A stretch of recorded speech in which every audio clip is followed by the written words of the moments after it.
dawn at Dale Farm, and beyond the hedgerows at the back of the site, the police breach the barricades.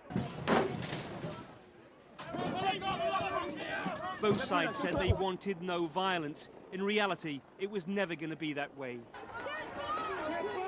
As dozens of riot officers swarmed in, activists, here they say to support the travellers, launched a salvo of rocks and bricks.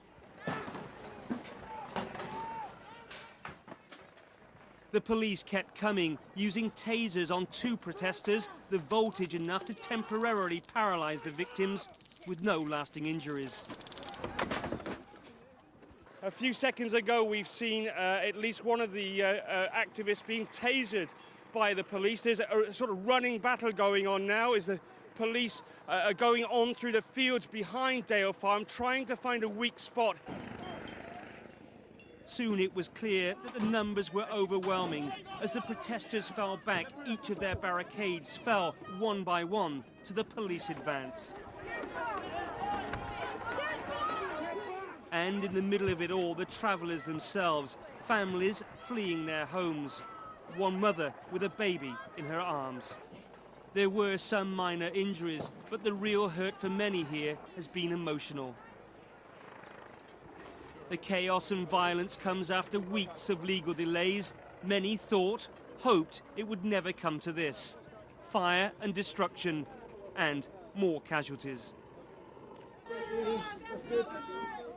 By mid-morning, the police had advanced through the smoke and debris to cover almost the entire site. At least one of the activists singled out as a ringleader and, eventually, taken into custody. By now, the mission was clear: to open the heavily barricaded main gate into the Dale Farm site from the inside. The problem, high up in the makeshift gantries, protesters determined to stall the police. And on the ground, still more chained to each other or to the barricades to stop the bailiffs moving in. It's an absolute travesty what's happening here.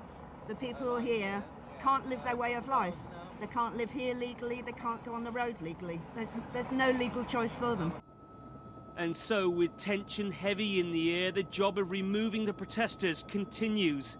And all of it just meters away from the travellers themselves, who know that the next thing through the gates is likely to be the bailiffs and their heavy plant machinery, with legal orders to clear most of this site.